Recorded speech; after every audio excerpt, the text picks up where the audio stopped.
Details చూస్తే సికింద్రాబాద్ ఉజ్జయిని మహంకాళి బోనాలు వైభవంగా కొనసాగుతున్నాయి. మహంకాళి అమ్మవారిని పలువురు ప్రముఖులు దర్శించుకున్నారు. మంత్రి కొండా సురేఖతో కలిసి సీఎం రేవంత్ రెడ్డి అమ్మవారిని దర్శించుకుని ప్రత్యేక పూజలు చేశారు. ఆలయ కమిటీ ఆధ్వర్యంలో సీఎం రేవంత్ రెడ్డిని ఘనంగా సన్మానించారు. పెద్ద ఎత్తున తరలివచ్చిన భక్తులకు సీఎం అభివాదం చేశారు.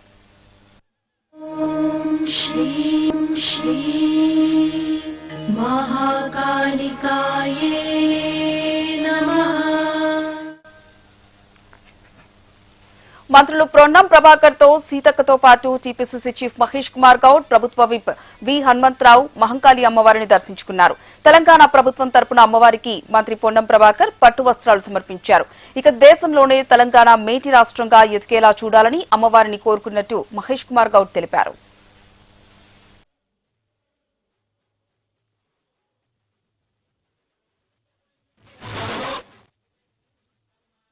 బోనాలకి యావత్ దేశంలోనే కాకుండా యావత్ ప్రపంచంలో హిందువులకి ఒక మహా పండగ. ఈ పండగ పర్వదినాన అమ్మవారిని దర్శించుకొని యావత్ తెలంగాణ రాష్ట్రం దేశంలోని ఒక మేటి రాష్ట్రంగా ఎదగాలని రాష్ట్ర ముఖ్యమంత్రి రేవంత్ రెడ్డి గారి నేతృత్వంలో కాంగ్రెస్ పార్టీ ఇస్తున్నటువంటి సంక్షేమ అభివృద్ధి ఫలాలు ప్రజల వరకు చేరవాలని, ఇలా వర్షాలు సమృద్ధిగా కురిసి ఈ సంవత్సరం అంతా కూడా పాడి పంటలతో సమృద్ధిగా రాష్ట్రం ముందుకు పోవాలని అమ్మవారిని కోరుకోవడం జరిగింది.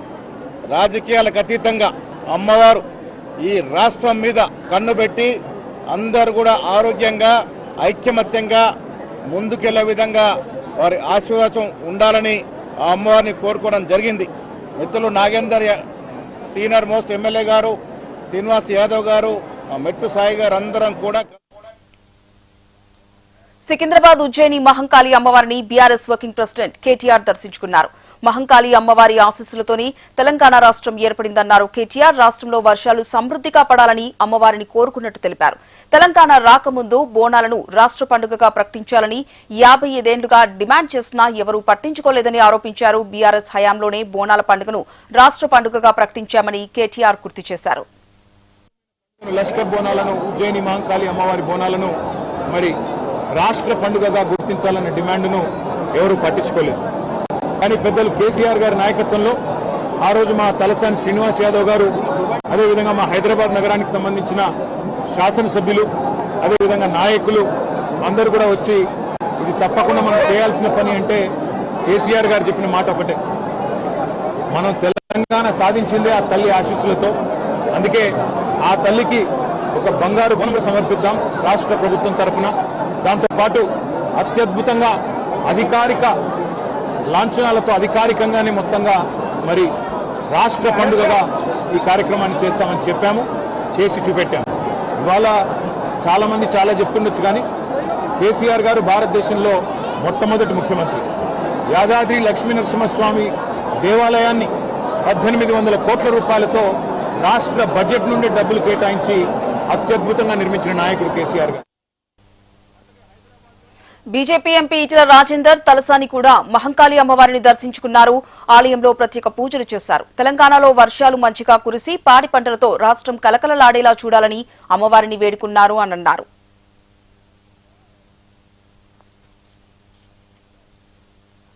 సిపి సజ్జనార్తో పాటు పలువురు ఉన్నతాధికారులు మహంకాళి అమ్మవారిని దర్శించుకున్నారు. లైన్ కదలాలా, టెంపుల్ లోపల లైన్ కదలాలా, ఆడపడుచులు బోనాలని స్వాగతం సుస్వాగతం. పోలీస్ కమిషనర్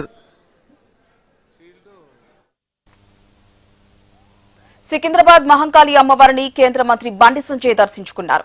బోనాల ఏర్పాట్లపై అసంతృప్తి వ్యక్తం చేశారు. ఉత్సవాల నిర్వహణ కోసం బిచ్చమెత్తుకోవాలా అని ప్రశ్నించారు.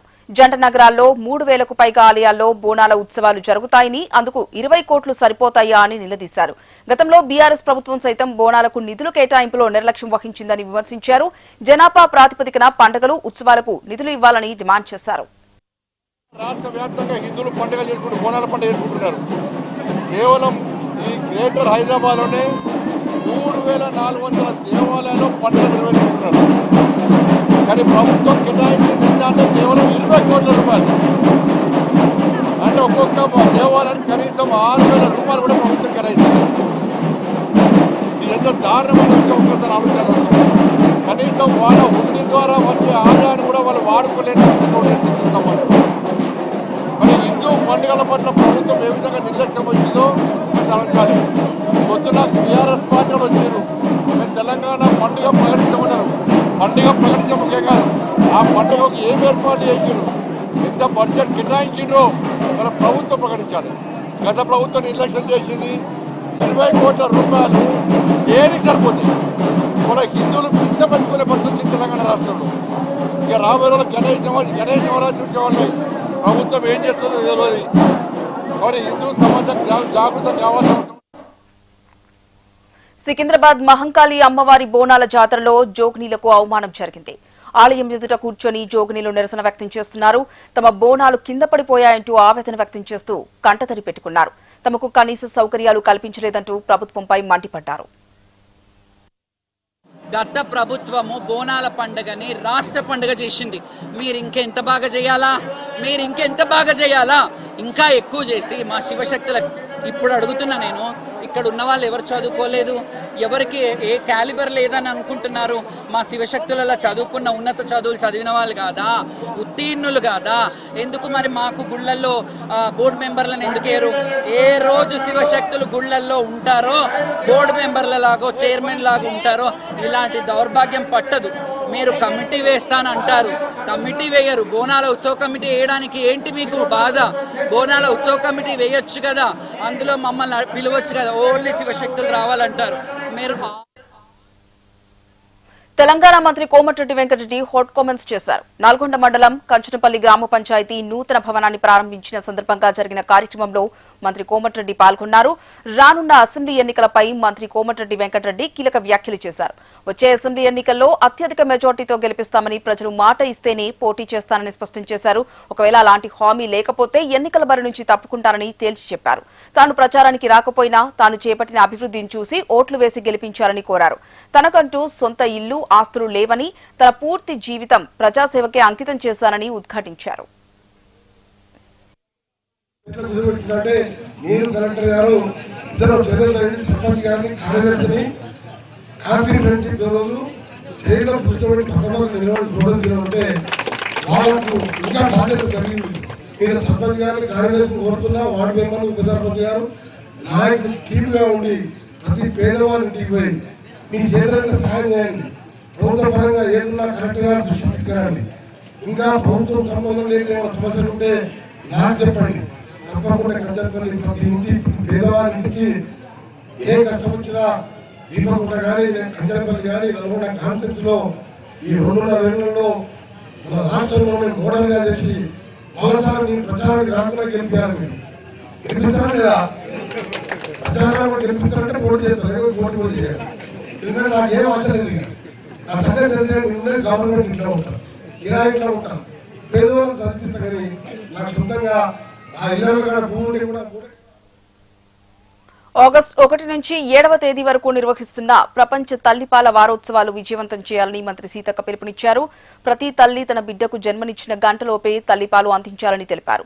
తల్లిపాలు శిశువుకు సురక్షితమైనవి, స్వచ్ఛమైనవి, పోషక విలువలు కలిగినవని, శిశువు ఆరోగ్యవంతంగా ఎదగడానికి తల్లిపాలే బలమైన పునాదిగా నిలుస్తాయని పేర్కొన్నారు. ప్రపంచ తల్లిపాల వారోత్సవాల సందర్భంగా అంగన్వాడీ ఉపాధ్యాయులు, ఆశా వర్కర్లు, వైద్య సిబ్బంది తల్లులను ప్రోత్సహించి ప్రతి శిశువుకు తల్లిపాలు అందేలా విస్తృతంగా అవగాహన కల్పించాలని మంత్రి సూచించారు. 1వ తారీఖు నుంచి 7వ తారీఖు వరకు ప్రపంచ తల్లుల పాల వారోత్సవ కార్యక్రమాలు నిర్వహించడం జరుగుతుంది. ప్రతి ఒక్క తల్లి తను జన్మనిచ్చినటువంటి బిడ్డకు సురక్షితమైన, స్వచ్ఛమైన పాలిచ్చి బిడ్డలకు బంగారు భవిష్యత్తు ఉండాలంటే బలమైనటువంటి ఆరోగ్యము, బలమైనటువంటి మరి ఫుడ్ ఇవ్వడం మూలంగా బలమైనటువంటి ఆరోగ్యంగా ఎదుగుతారు.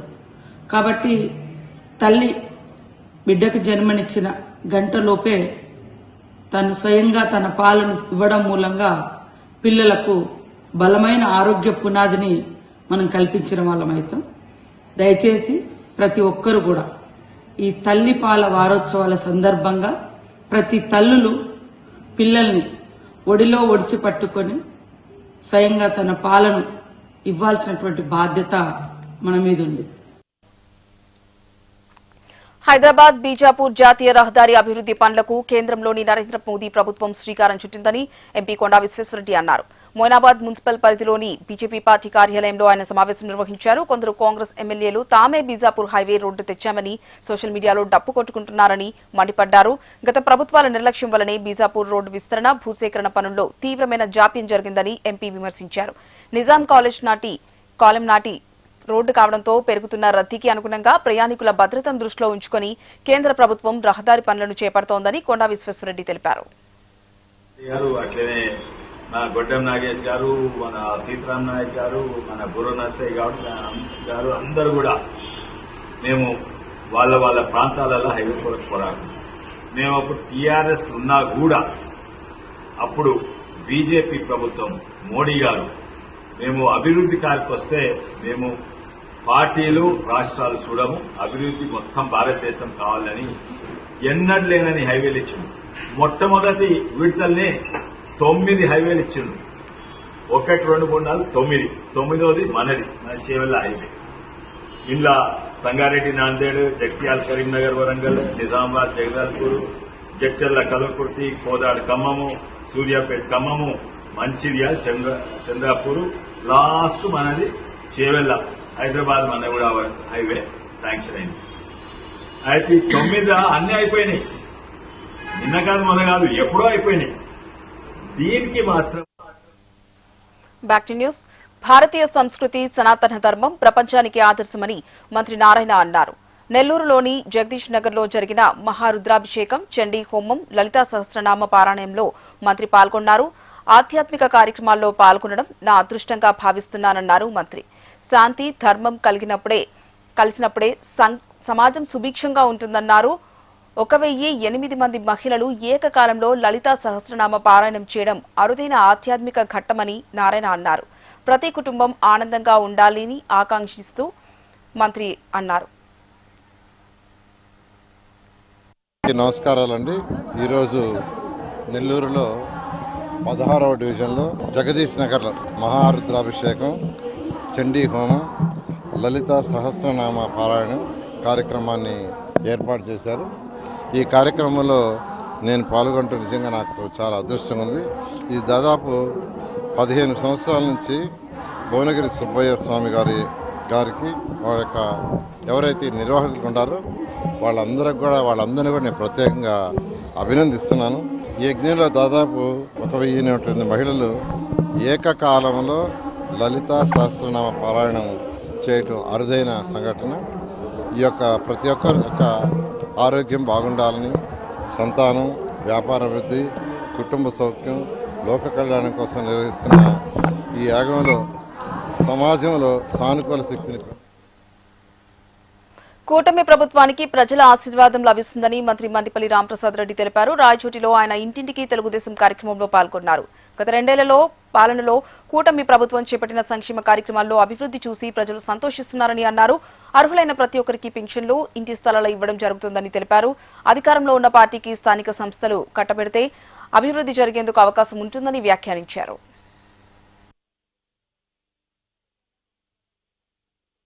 ఈ 2 సంవత్సరాలు ఏవైతే గౌరవ ముఖ్యమంత్రి చంద్రబాబు నాయుడు గారి నాయకత్వంలో జరిగాయో అవి స్పష్టంగా ప్రజల యొక్క ముఖాల్లో కనపడతా ఉంది. ఎందుకంటే ఈరోజు 4,000 రూపాయలు, 6,000 రూపాయలు, 10,000 రూపాయలు, 15,000 రూపాయల పెన్షన్ ఏదైతే కార్యక్రమం ఉందో ఆ కార్యక్రమం 100కి 100 పాలు దిగ్విజయం అయిందని చెప్పేదానికి ఈ యొక్క డోర్ టు డోర్ కార్యక్రమం విజయవంతంగా నేను తెలియజేసుకుంటున్నా. రాయచోటి పట్టణానికి గత 25 సంవత్సరాలుగా వెలిగిళ్ళు నీళ్లు అందుతా ఉన్నాయి. ఒకే లైన్ వల్ల, ఒకే పైప్ లైన్ వల్ల ఇక్కడ నీటి సమస్య ఇప్పటికీ తీరలేదు. కాబట్టి ప్రభుత్వం 120 కోట్లు శాంక్షన్ చేయడం జరిగింది. దాని ద్వారా వెలిగిళ్ళు ప్రాజెక్ట్ నుంచి 2వ కొత్త లైన్ తీసుకొని వచ్చి రాయచోటి మున్సిపాలిటీ పరిధిలో కొత్తగా 4-5 ట్యాంకుల నిర్మాణం. మాజీ సీఎం జగన్ పై మంత్రి సవిత మండిపడ్డారు. జగన్ క్రెడిట్ అంటే పోలవరం పనులు నిలిపివేయడం, అమరావతి రాజధానుల అంశంలో వివాదంలోకి నెట్టడం, సాగునీటి ప్రాజెక్టులను నిలిపివేయడం, పేదలకు 5 రూపాయలకే భోజనం అందించే పథకాల్ని నిలిపివేయడమేనని విమర్శించారు. గతంలో భోగాపురం విమానాశ్రయానికి శంకుస్థాపన చేసింది, ఇప్పుడు ప్రారంభించింది తమ ప్రభుత్వమేనని ఆమె అన్నారు. జగన్ క్రెడిట్ తమకు అవసరం లేదని, రాష్ట్ర అభివృద్ధే కూటమి ప్రభుత్వ లక్ష్యమని మంత్రి సవిత అన్నారు. క్రెడిట్ ఏంటో మనందరికీ తెలుసు. మరి రపరపా నరకటం ఆ క్రెడిట్ ఎవరైనా కోరుతారండి? అమరావతిని 3 ముక్కలు చేసిన క్రెడిట్ జగన్మోహన్ రెడ్డి గారి, జగన్మోహన్ రెడ్డి పార్టీ కదా. పోలవరం ఆపేసిన క్రెడిట్ మాకు అవసరమా? ఈరోజు మరి ఎక్కడ చూసినా సాగునీటి ప్రాజెక్టులు జరుగుతున్నాయి. మరి జగన్మోహన్ రెడ్డి గారి సాగునీటి ప్రాజెక్టులు ఏదైనా సంచుడు సిమెంట్ ముట్టు వేశాడా? ఆయన క్రెడిట్ మాకు అవసరమా? రాష్ట్ర వ్యాప్తంగా నా బడుగు బడిగిన వర్గాలను ఓటేయించుకొని 5 రూపాయలకే నాణ్యతమైన భోజనం తినే అన్నా క్యాంటీన్లు కూడా మూసేసిన క్రెడిట్ ఎవరైనా తీసుకుంటారా? ఎక్కడ చూసినా జగన్మోహన్ రెడ్డి గారు క్రెడిట్కు చోరీకి కేర్ ఆఫ్ అడ్రస్ ఆ పార్టీ. వైసీపీ ఎమ్మెల్యే విరూపాక్షికి ఆలూరు కోర్టు 14 రోజుల రిమాండ్ విధించింది. ఇసుక వివాదంతో పాటు టీడీపీ నేతలపై దాడి కేసులో ఆయన్ను అరెస్టు చేసి ధర్మాసనం ఎదుట ప్రవేశపెట్టారు. దీంతో ఇరు వర్గాల వాదనలు విన్న కోర్టు విరూపాక్షికి తో పాటు 15 మంది వైసీపీ కార్యకర్తలకు రిమాండ్ విధించింది. టీడీపీ నేత ఫిర్యాదుతో విరూపాక్షిపై హత్యాయత్నం కేసుతో పాటు అట్రాసిటీ కేసును పోలీసులు నమోదు చేశారు. ఈ కేసులో విరూపాక్షిని అదుపులోకి తీసుకున్న పోలీసులు పోలీస్ స్టేషన్లో విచారణ అనంతరం అరెస్టు చేసి వైద్య పరీక్షల తర్వాత కోర్టులో ప్రవేశపెట్టారు.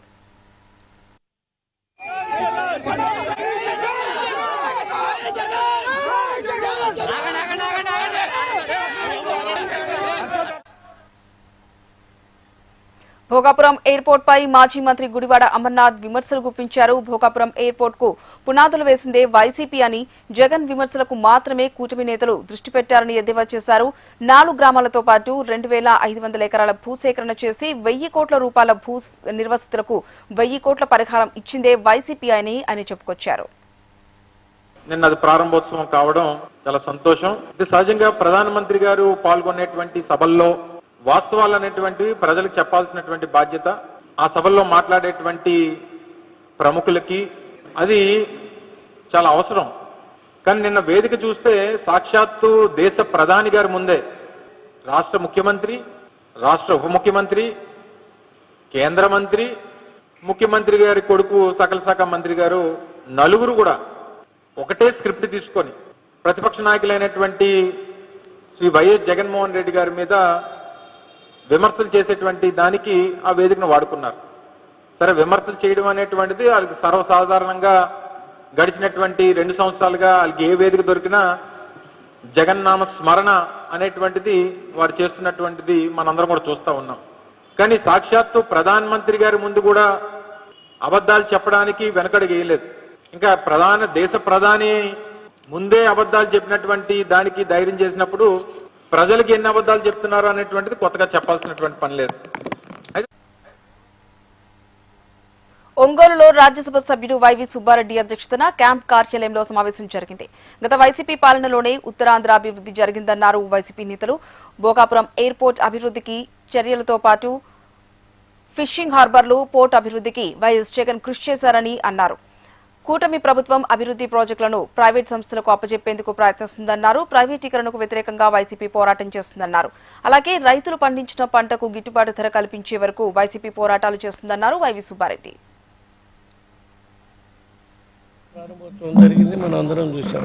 కానీ దాని వెనక ఏం జరిగింది, ఎట్లా గవర్నమెంట్ ఏం చేసింది అనేది వాస్తవాల్లోకి పోతే తెలుస్తుంది. వాళ్ళు క్రెడిట్ చేశారని వీళ్ళు క్రెడిట్ చేశాడు. అక్కడ ప్రజలకు కూడా తెలుసు ఎవరు అక్కడ ల్యాండ్ ఎక్విజిషన్ ప్రాబ్లమ్స్ అన్నీ సార్ట్అవుట్ చేసి కాంపెన్సేషన్ మొత్తం ఏ విధంగా పే చేసి అక్కడ రైతులకు ఎవరికి అన్యాయం జరగకుండా ఎయిర్పోర్టు భూమి పూజ చేయటమే కాక భూమి పూజను చేసిన రోజే పబ్లిక్ మీటింగ్లో ఎయిర్పోర్ట్ డెవలప్ చేసే జిఎంఆర్ సారథ్యంలో చెప్పడం జరిగింది. ఖచ్చితంగా ఈ ఎయిర్పోర్టు 2.5 సంవత్సరం లోపల 3 సంవత్సరాలని డెవలప్ చేసేవాళ్ళు చెప్తే డయాస్ మీద 2.5 సంవత్సరాలకే చేసి ఇవ్వాలి. మా ప్రాంతం అభివృద్ధి కావాలి అంటే, ఉత్తరాంధ్ర అభివృద్ధి కావాలంటే ఈ ఎయిర్పోర్ట్ ఇంపార్టెంట్ అని చెప్పింది వైఎస్ఆర్ కాంగ్రెస్ పార్టీ ప్రభుత్వం ఉన్నప్పుడు అప్పటి ముఖ్యమంత్రి జగన్మోహన్ రెడ్డి గారు. ఇప్పుడు పూర్తి అనుకున్న మేరకు పూర్తయింది, ప్రారంభోత్సవం జరుగుతుంది. తప్పకుండా ఉత్తరాంధ్ర అభివృద్ధికి ఉపయోగపడాలనే ఆ రోజు మా పార్టీ అధ్యక్షుడు జగన్మోహన్ రెడ్డి గారు దానికి అత్యంత ప్రాధాన్యత ఇచ్చి ఉత్తరాంధ్ర ప్రాంతంలో అభివృద్ధి కావటం కోసం ఈ ఎయిర్పోర్టే కాదు ఉత్తరాంధ్ర అభివృద్ధి కోసం మూలపేట పోర్టు, ఫిషింగ్ హార్బర్లు, అవన్నీ కూడా ఆ ప్రాంతం అభివృద్ధి చెందాలని. దేశాన్ని మాదక ద్రవ్యాల రహిత భారతంగా తీర్చిదిద్దాలని లక్ష్యంతో కేంద్ర ప్రభుత్వం మరో కీలక కార్యక్రమానికి శ్రీకారం చుట్టింది. ప్రధాని నరేంద్ర మోదీ వీడియో కాన్ఫరెన్స్ ద్వారా నషా ముక్త్ యువఫర్ వికసిత్ భారత్ సంకల్ప్ అభియాన్ ను ప్రారంభించారు. ఈ సందర్భంగా యువతకు మాదక ద్రవ్యాలకు దూరంగా ఉండాలని, ఆరోగ్యవంతమైన బాధ్యతాయుతమైన సమాజ నిర్మాణంలో భాగస్వాములు కావాలని పిలుపునిచ్చారు. మత్తు పదార్థాల రహిత భారత్ కోసం చేపడుతున్న ఉద్యమమని ప్రధాని మోదీ అన్నారు. ఇది సమాజ బాధ్యతతో పాటు ప్రతిష్టాత్మక దేశ శ్రేయస్సుకు సంబంధించిన మహోత్తరమైన కార్యక్రమమని స్పష్టం చేశారు. మన యువత ఆత్మవిశ్వాసంతో ముందడుగు వేయాలని, డ్రగ్స్ ఎంతటి ప్రమాదకరమో గ్రహించి దానికి ఎల్లప్పుడూ దూరంగా ఉండేలా అవగాహన పెంచుకోవాలని కోరారు. संकल्प अभियान के लिए नशा मुक्त युवा, इस मूवमेंट का नाम ही इसके संकल्प को स्पष्ट करता है, क्योंकि आज जब देश ने विकसित भारत का लक्ष्य तय किया है तो इसके लिए आवश्यक है देश का युवा तन से स्वस्थ हो, मन से स्वस्थ हो, आत्मविश्वास से भरपूर हो और ड्रग्स जैसी घातक आदत से हमेशा हमेशा दूर ही रहे, दूर हो। यही इस अभियान का उद्देश्य है। इसलिए हम सबको ये संकल्प लेना है, हमारे युवा नशे और ड्रग्स के खतरों को समझे, हर तरह से जागरूक रहे और उससे दूर रहे। और इस संकल्प में अब राष्ट्रीय नशा मुक्त युवा अभियान की बड़ी भूमिका। బెంగళూరు తాగునీటి సమస్య తీరాలంటే మేఘధాతు ప్రాజెక్టు ఒక్కటే మార్గమని, అది కట్టి తీరుతామని కర్ణాటక సీఎం డీకే శివకుమార్ స్పష్టం చేశారు. కావేరీ జల వివాదంపై అన్ని రాజకీయ పార్టీలతో సమీక్ష నిర్వహించిన డీకే శివకుమార్ సుప్రీంకోర్టు ఇప్పటికే దీనిపై తుది తీర్పు వెలువరించిందని, కేంద్ర ప్రభుత్వం కూడా అన్ని అనుమతులు జారీ చేసిందన్నారు. ఈ ప్రాజెక్టు విషయంలో ఏమాత్రం ఆలస్యం చేయకుండా ముందుకు వెళ్లాలని నిర్ణయించుకున్నామన్నారు. కావేరీ జల వివాదం తమిళనాడు, కర్ణాటక రాష్ట్రాలకు కొత్తదేం కాదని సీఎం డీకే శివకుమార్ అన్నారు. ఏ రాష్ట్రం ఎక్కువ తక్కువ కాదన్నారు. రాజకీయాల కంటే రాష్ట్ర ప్రయోజనాలే తమకు ముఖ్యమన్నారు. కావేరీ జల వివాదాన్ని అందరితో చర్చించి పరిష్కరించుకోవాలని నేను భావిస్తున్నట్టు తెలిపారు. త్వరలోనే తమ మంత్రులు ప్రతి జిల్లాకు వెళ్లి కావేరీ సమస్యలపై రైతులకు వాస్తవాలు చెప్తారని పేర్కొన్నారు. ಸಂಸತ್ ಸದಸ್ಯರು ಮತ್ತು ಎಲ್ಲಾ ವಿರೋಧ ಪಕ್ಷದ ನಾಯಕರು ಎಲ್ಲರೂ ಕೂಡ ಸರ್ಕಾರಕ್ಕೆ ನಾವು ಒಮ್ಮತದ ನಿಮ್ಮ ತೀರ್ಮಾನಕ್ಕೆ ನಾವು ಬದ್ಧರಾಗಿದ್ದೇವೆ. ಇನ್ನು ಕೆಲವು ಸಲಹೆಗಳನ್ನು ಕೊಟ್ಟಿದ್ದಾರೆ.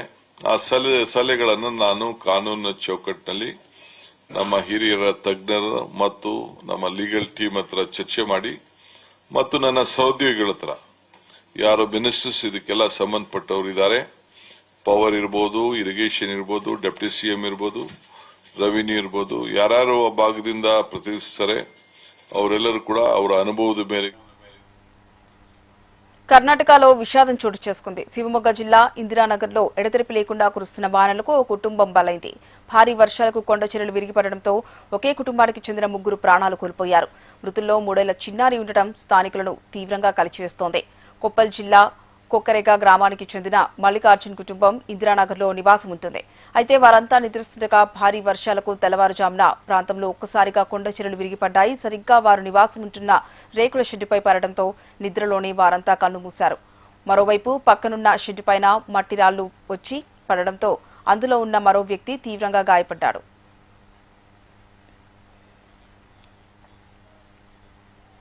అమెరికాలో కారు చిచ్చు బీభత్సం సృష్టిస్తోంది. వాషింగ్టన్లో స్నోనెక్స్ లో వేగంగా మంటలు వ్యాపించాయి.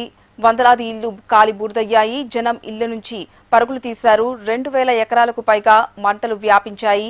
హెలికాప్టర్ సహాయంతో మంటలు ఆర్పుతున్నారు. వాహనాల రాకపోకలకు, విద్యుత్ సరఫరాకు అంతరాయం ఏర్పడింది. 4000 భవనాలకు ముప్పు ఉన్నట్టు గుర్తించారు. స్నోకెన్లో 2 రెడ్ అలర్ట్ ప్రకటించారు.